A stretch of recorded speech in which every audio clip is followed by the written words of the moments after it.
If you're watching this video at the time it was put out, aka the vast majority of you, you probably already know the backstory for what's going on here, but I'm just recapping. In late 2020, with the coronavirus still at its peak, Warner Brothers made the bold decision to put Wonder Woman 1984 onto HBO Max at the same time as in theaters, and this in turn led to a decision that did that for all their movies in 2021. This proved to be, let's say, a mixed bag for them financially, but for the average HBO Max subscriber, this was a big win, especially if you run a movie review YouTube channel. I don't think I really meant to see all 18 of them at the beginning of the year, but I did. Even the ones I didn't do a video on, I at least tried to see before they left. Until before I knew it, it was the end of the year, and now I have a best of list that I'm actually fully informed on. I can't make a normal best movies of the year list. There are movies I haven't seen yet, although I will be updating my best of the year letterboxd list in the description below. Oh, and also I guess I'll create a playlist of videos I've made on movies in this video and put the link to that in the description too. Although there will probably also be a link to that in the corner of the screen at the time I'm saying this. This also kind of works for me because, well, I like to set my reviews to footage from trailers, but Warner Brothers hates my channel. Sometimes I get false copyright claims from studios, and normally they take it back once I dispute, but Warner Brothers does not. In fact, over time, they've become one of only 2 studios, including Universal, that have just decided not to use their trailers anymore because they both do this. But they have left my list videos alone. Since this video will probably only sample as much as those other list videos, I'm thinking I can use the trailer footage now. Which is great, because they've had some footage that I think would be interesting to show in my video. More than many others. I mean, what better background than showing Bugs Bunny or Godzilla and King Kong? Disclaimer, this will only be for movies that were released in both theaters and HBO, so no Zack Snyder's Justice League. I guess since that's probably a big thing, I'll say where it would fall on the list when I get to it. Also, this is my personal ranking. You probably will disagree with me on some points. There will be points where I rank summer blockbuster stuff over more Oscar stuff, but that does not necessarily make me a dumb film pleb or something. I actually have a film degree. Besides, this is Warner Brothers, not some indie art house studio like A24. And finally, I am including all of the movies that were released this way, including... At number 18, we got Wonder Woman 1984, a 2020 film, but it still counts here. Yeah, some of you may be thinking I'm just putting it last because it was big, and I guess, fine, it isn't completely terrible. This was a fairly good year for Warner Brothers. I didn't particularly hate anything they put out. I'm a pretty positive critic overall. Okay, maybe Lockdown, an HBO Max exclusive, but that never got to theaters, so it doesn't count. That's all you're getting in that regard. But this is probably the closest one of the movies in this time period has come to being completely terrible. I liked some things in it. I guess it was nice that they made it take place in the 80s and didn't make it too nostalgic, but just portrayed it as the era of corporate greed. It reminded me of one of the things that stuck with me the most about the CNN 80s series. It was near the end of what I think was the last episode when they were talking about all these big businessmen who were popular at the time. And they had a news clip from almost the end of the decade where the anchor said there was a study that asked the people what they thought the decade would be remembered for, and apparently the majority said that it would be remembered for greed and nothing else. After all that pop culture and nostalgia the show talked about, that's how people actually felt about the decade. So I'm glad they kept that real. But other than that, this is a very bad movie. It's all just a bunch of cheese and not really in the most enjoyable way either. I guess it's technically better made than Suicide Squad, but I'd rather watch that again than this. The story's kinda dumb, it's a little preachy, there's the questionable ethics of how they brought Chris Pine's character back. I mean, I didn't notice at the time, I guess I just didn't pay attention and thought that he was completely back, but he'd taken over the body of some other random guy and made him do things without his consent. Apparently, Patty Jenkins, the director of both Wonder Woman movies, is also doing the third. I've seen some people upset by that because of this movie, but I still have faith. I mean, it can't be worse than this one. Number 17 goes to Tom and Jerry, the kind of movie that one would expect to be last. A dumb kids movie that puts the classic cartoon characters into the real world for some reason. And they're really just here for brand recognition. They're pretty much just secondary characters in their own story. But plus side, the way they are put into the live action environment as cartoons instead of live action versions look great. And the few scenes that actually feel like they're Tom and Jerry are pretty good. If only there were more of those instead of just them being third wheel and bad rom-com. Number 16. The Conjuring, The Devil Made Me Do It. Pretty much the same old, same old. In my video I said that I regretted calling it the same old in my letterboxd. Yeah, now I regret saying that. It's the same old stuff. And it's probably my least favorite in the Conjuring canon. Just a bunch of cheap jump scares with not as much atmosphere. And come to think of it, I'm not sure whether this movie was in bad taste considering this guy actually killed someone and the movie just says he was possessed. I mean, these are about the same Warrens who swore that Amityville was real.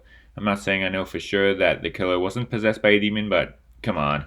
At number 15, we got Reminiscence. Remember this one? Neither do I, for the most part. Hugh Jackman is in the sci-fi thriller where he wants to find out who killed some woman and something about reliving memories. I remember the dialogue was really bad and the story was kind of confusing. I'm pretty sure I was bored by this, probably deserves to be near the bottom. Number 14, The Many Saints of Newark. Talk about a disappointment. The prequel to The Sopranos, one of the most acclaimed shows in history, has everyone involved in that show and even has James Gandolfini's son playing his father's role of Tony Soprano. Except it's not nearly as interesting as the show. Barely even follows Tony, who is by far the most interesting thing here. An instantly forgettable Scorsese clone that's also kind of boring. Up next is Space Jam: A New Legacy. Another movie that I expect most people would put at the bottom. I honestly didn't hate this as much as I was expecting to. I watched the first Space Jam a week before, and while I liked it overall, it does not hold up that well. And I know that this is going to be difficult to hear, but there are many things that this improves on. Namely emotional impact and character arcs. And not the story, but I guess the way the story progressed. I liked all the Looney Tunes stuff. I liked the fact that it was completely 2D for a lot of it, and even when they turned the Looney Tunes characters live action, it didn't really look too bad. Sort of like what they'd look like in a CG animated movie, as opposed to trying to make them look realistic. But tragically, the story makes pretty much no sense, and LeBron James is a terrible actor. I didn't make a video about this movie, but I wrote a Letterboxd review where I said he was slightly better than Michael Jordan. Now I'm not sure whether or not that was just because of his more expressive cartoon version. Otherwise, he's completely terrible. And of course, all the Warner Brothers product placement. I like the idea of having these characters go into other movies, it's just that most of the time they don't really do much in those movies, and when they do it still feels more like a commercial. All the instant crossovers are like a minute long. Oh sure, we get like a few seconds of the perfectly matched Wile E. Coyote on Fury Road, but we get an entire sequence of Lola Bunny doing an obstacle course near Wonder Woman. This is the kind of movie I wish I hated more than I did. It practically got down on its knees and begged me to hate it, but I couldn't. I definitely can't say it was a good movie, but I enjoyed myself while watching it. At number 12, there's Mortal Kombat. Apparently the most streamed movie of the year. After all, I guess this isn't the kind of movie you'd want to pay actual money for. So yeah, I haven't played any of the games, but I did see the 90s movie semi-recently. I guess this is technically better than that one, especially since that was a PG-13 version of a franchise known mostly for being extremely graphic, but this one is no less cheesy. It did have some pretty good fight sequences, and of course it delivers on the violence fans have come to expect, but I personally thought the original was a little more fun. I'm not saying this is why, but it couldn't have hurt that the original actually had a Mortal Kombat tournament.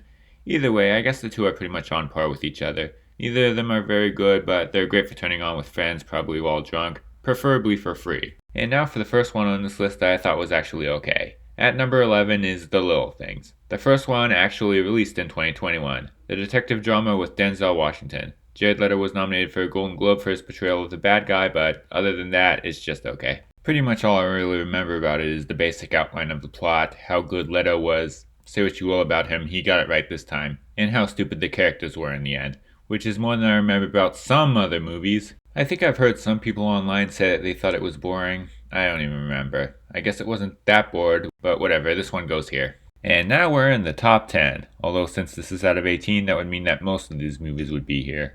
Starting off at number 10 is Cry Macho, the newest film from actor and director Clint Eastwood. This one, I admit I was bored for a chunk of it, but I think the rest of it was good enough to make this a positive rating. An elderly Clint Eastwood transporting a teenager over the Mexican border and bonding with him. Interesting enough stuff there. This isn't the best thing he's done, but it works pretty well, so it goes around here.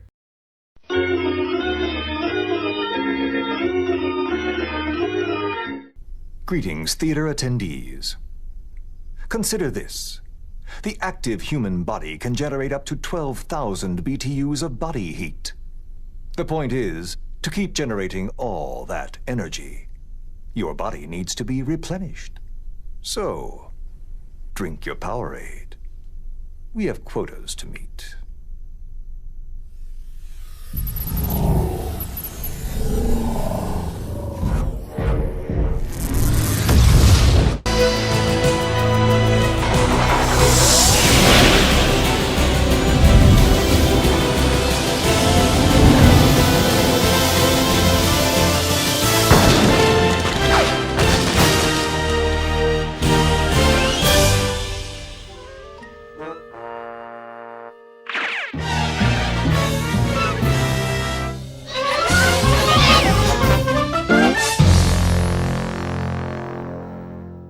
And now for number 9, we got The Matrix Resurrections.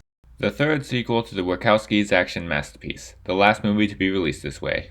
I kinda had to rush to make time to watch this one before making this video and ended up watching it in parts. The first part of it I watched was amazing, going for a very meta approach while giving us a very intriguing plot with mysteries to be answered.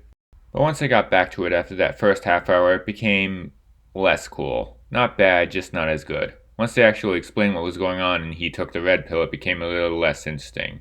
And I think the meta elements were pretty much wasted. I guess they were pretty good in an allegorical sense, but ideas like the Matrix being a video game inside of the actual Matrix could have led us into some truly unique directions.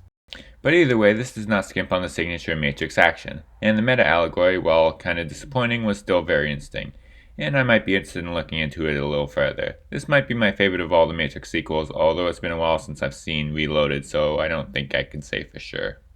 A lot of the reason I'm saying this is because of how much I loved the first act, but I think that the whole thing was pretty solid. It's the rare IP blockbuster that actually feels like an auteur's vision. I also gotta give it credit for possibly being the anti-Space Jam 2, with some memorable parts implying that Warner Brothers isn't that great. I mean, Warner Brothers is an amazing company that should not copyright strike this video. At number 8 is Those Who Wish Me Dead, the action thriller starring Angelina Jolie. A throwback to the thrillers of the 90s, an R-rated story of one ordinary person going up against a ruthless gang of criminals, and it's aimed mostly at an adult audience. The story is a little more interesting than the action sequences, and that's probably what they strove for. It's an interesting and thrilling throwback. Also, true to my word, this is where Zack Snyder's Justice League would be if it was eligible for this countdown. At number 7, we've got Dune, one of the few movies with this release model to make money at the box office. Hey, don't blame me. I rewatched a couple of these things in theaters when there wasn't any particular competition. I mean, none in the list so far, but later on I'll get to it. Not a lot of them, but... Alright, I'll admit I was not as big a fan of this movie as everyone else. While my video on this was overall positive, it was also very mixed due to the movie's slow pace and the fact that it only felt like half of a story. That last one felt particularly bad because the slow pace didn't really send the message that the book had too much for one movie. Although I suppose the second movie could probably prove me wrong. But overall, I got to say this does have the potential to be the next Lord of the Rings. The effects look great, this is a very interesting world to be in. There's a possibility that when I see the second part I could end up loving the whole thing. The few people who actually watch my videos regularly may remember that I've given this a slightly lower rating than Zack Snyder's Justice League and Is Cry Macho and Those Who Want Me Dead. The reason I put this above them on the ranking is, well, maybe to avoid being too controversial, but also because of the fact that it was more memorable than those last two, and had less filler than the Snyder Cut. While all three of those movies were good, this is something that I will at least remember the positives for quite a while longer. This, like The Matrix Resurrections, feels more like an artist's vision than that of a corporation, and that is something to celebrate. Oh god, what a terrible transition to this next one. At number 6 is Godzilla vs. Kong. Spoiler alert, many Dune fans probably aren't going to like the one after this either. Okay, I'm not going to pretend this was a better written or better made movie than Dune, but I'm also going to throw my personal enjoyment into this. Yeah, maybe I'm a pleb. If it's any consolation, neither of these would rank among my favorite movies of the year. The other movie to make money with this release method. The big one that got people into theaters, and yet this is still one of the few that I rewatched in theaters. Because, like everybody else there, it's been a long time since I've seen a big action movie in the theater and wanted to fully experience it. And the final fight is still probably one of my favorite action sequences of this year. Even the scenes of the human characters weren't as bad on the rewatch. In the video I complained that they were boring, but on rewatch I didn't feel that anymore. I'm not saying those scenes were particularly good, I just didn't hate them anymore. Overall, this is a B movie on an A movie budget, but it doesn't pretend to be anything more. And I think it might be one of the best movies of that kind to come out in the past few years. At number 5 is Malignant. See, I told you this next one was bad too. Alright, this has become the love it or hate it movie of the year, along with some other ones probably. Personally, I liked it. This is not what a lot of people were expecting from James Wan, especially since it was falsely advertised as what you would expect from James Wan. They really took a movie for cult audiences and tried to sell it to the mainstream. And I am in that cult audience. It's not quite a horror comedy, but it's a very over-the-top horror film that is really more interested in being a good time than being actually scary. There are probably a lot of holes in the story, but why bother? I've heard this described as the kind of movie that could only be made by directors who have made their studios so much money that they just let them do whatever they want. Warner Brothers had quite a few of those this year. At number 4, we got King Richard, Warner Brothers' Oscar bait movie. But it's good Oscar bait. The story of Venus and Serena Williams told through the eyes of their father who pushed them until they got to where they are. The father's actions were probably questionable in real life, but this is a good movie at least. Will Smith gives a good performance, and it's a pretty good sports story. At number 3 is Judas and the Black Messiah, the movie for last year's Oscars. This one took a long time to get anywhere, but when it did, it was one hell of a gut punch. Daniel Kaluuya gave an Oscar-winning performance in a slow-burn biopic with a moving ending. This is a movie that actually doesn't feel like Oscar bait, but an actually great 20th century period piece that shows how still relevant the story is today. Number 2 is In the Heights. 2021 was the year of the movie musical. I'm not the biggest fan of musicals, but this and West Side Story ended up being two of my favorite movies of the year. And I hear lots of good things about Tick Tick Boom. And Dear Evan Hansen is also a movie. I was actually seriously considering seeing this in the theater to help its box office returns. I think I ended up seeing Zola instead because that was a movie I hadn't seen already, and I sort of regret that decision now. Don't get me wrong, I like Zola, but I think even then I knew I wouldn't like it as much as it did In the Heights. I guess I made up for it by seeing West Side Story in theaters. By the way, see West Side Story in theaters, it's great and it needs your money. But enough about me, this is a great movie with a lot of energy throughout. Lin-Manuel Miranda is somewhat becoming cult hate, but you gotta admit, he wrote a good musical. The songs are all fun, the choreography is cool to look at, and the story is inspirational. It really sucks that they decided not to do an Oscar campaign for this. And now for the number 1 pick, which goes to The Suicide Squad. Yes, I do realize that it seems kind of weird to put a silly summer blockbuster over those last 3. It's just that I did like it that much. No, it wasn't perfect. I still hate how that one death near the end was played for laughs, but it was just one admittedly major flaw in an otherwise amazing action movie. This is another movie that I rewatched in theaters, bringing the number of Warner Brothers movies I've seen in theaters this year to 2. Wait, really? That's all? And they were both blockbusters. Well, I still did more for Warner Brothers than most people, so maybe they should show some respect and leave this video alone. But anyway, this is probably my favorite thing that James Gunn has made so far, and my favorite movie in the DC universe so far. It's extremely violent and at times even hard to watch, but it's also very funny. And, like Guardians of the Galaxy, it shows Gunn's talent for taking obscure comic characters and making them deep, likable, and interesting. At its heart, it's a violent 80s action flick disguised as a superhero movie, and it succeeds at that. Unfortunately, the general public has probably associated this with the original 2016 movie, but it is much better than that. I love this one, and I'm very excited for the Peacemaker series, which will probably already have episodes out by the time I record this part. And that's all the movies they released this year, unless there's something I forgot about and couldn't find when I googled what they put out. What were your favorites? Let me know in the comments, and don't forget to subscribe for more of my thoughts.